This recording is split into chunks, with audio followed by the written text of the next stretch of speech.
Where was all that talk with Trump? Where was the homework you were supposed to do to learn about what this guy actually did, right?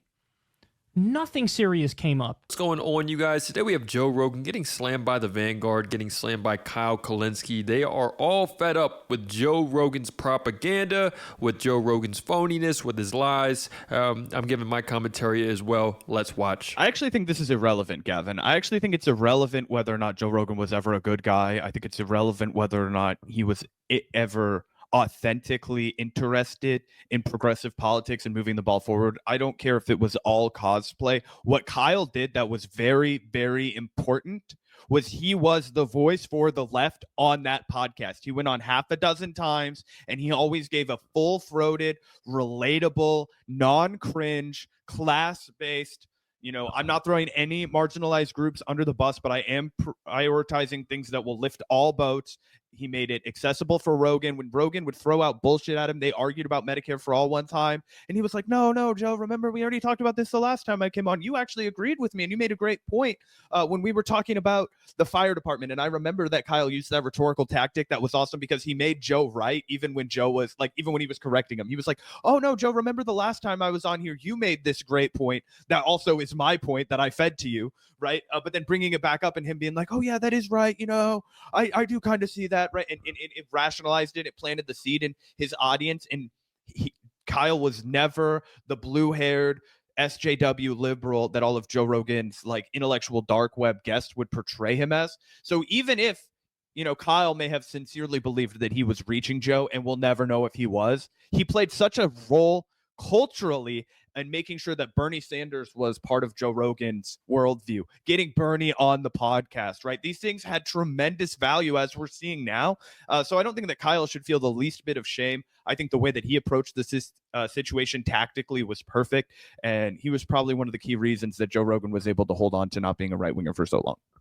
Yeah, 100%. I don't think Kyle did anything wrong at all. I think that it's not like Joe Rogan would have been convinced by Kyle if Kyle had come in there like some smug asshole, David Pakman style, to lecture Joe Rogan about how wrong he was. Like, no, Kyle did the best he could. And ultimately, yeah, I think that what happened with Joe is much. And I personally think that Kyle Kulinski should continue to go back on the show. I don't know if Joe Rogan would ever have him on now, given that Kyle Kulinski is sort of, putting videos out about Joe Rogan that may put him in like a negative light.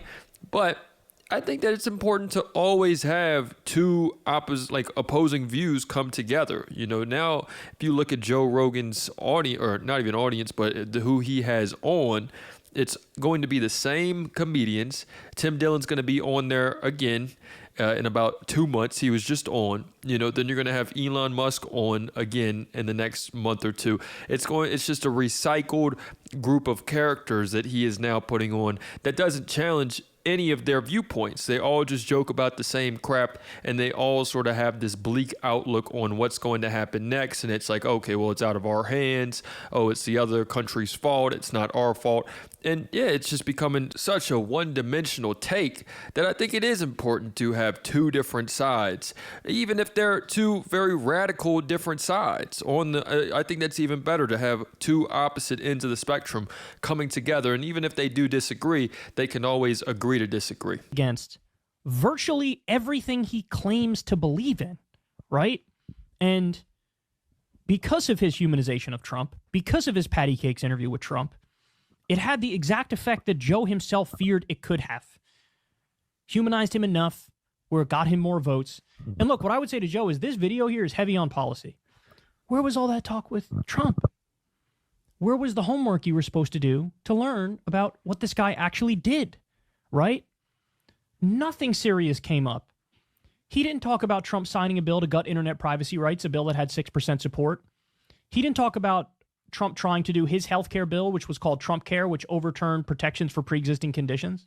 He didn't talk about Trump's tax cut for the wealthy, where 83% of the benefits went to the top 1%, which, by the way, let's just call space spade again, Joe is very wealthy. And I think that Kyle, again, I really do admire his commitment to policy substance. It's what he always makes the focal point of his arguments. When he does a video like this, he tends to really focus on policy, and obviously that's the correct move. But Zach, do you think that it's possible that as a left, as a movement, we should focus a little bit more on culture than policy substance? Obviously, the people in power behind the scenes, it's their job to focus on policy substance. But when it actually comes to winning over apolitical folks, when it actually comes to winning over people that aren't already interested in politics, don't you think it maybe is a little bit more of an intelligent idea to meet them where they're at, as I've been saying, in the realms of culture instead of in the realms of policy? Because this election just proved most people don't care about policy. Most people are not Yeah, as far as policy goes, you see Trump supporters, they're having to change their position on policies every 20 minutes because Trump is changing what he's doing. They're saying, they're coming up with all these reasons to where they're saying, oh, art of the deal, or, oh, he's just so smart. You can't understand what he's doing because, and it's just like, well, what are you doing? Like, what are these? It's got to be exhausting to be a conservative because they're having to change their mind on policies every 20 seconds. It's become actual worshiping of Trump and just his stooges that follow him. Policy people, they really don't care about this stuff. They are voting based on vibes, and they, for whatever reason, identified the right wing to be the side where they felt more at home, where they felt more connected with, pandered to, whatever. So how do you think the left can combat that?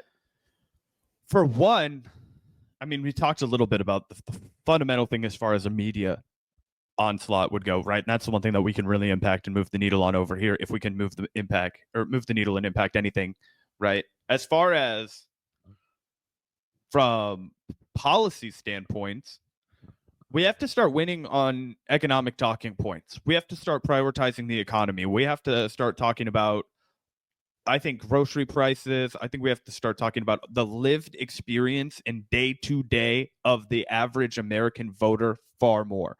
I think we have to talk about, there are I saw a lot of memes, right, where it was like the average American voter when egg but prices. Trump didn't do that. Trump, when he was asked about inflation, just said, we're going to drill, baby, drill. Like, that's not why he won either. That's the point. I mean, I think it was a rejection of Joe Biden's economic policy that motivated a lot of Trump voters to come out 100%. Oh, I agree with that. I'm just saying, I don't think that Trump won because he was really able to convince Americans that he understood their economic situation. Like, he over and over again spat in their faces in that regard.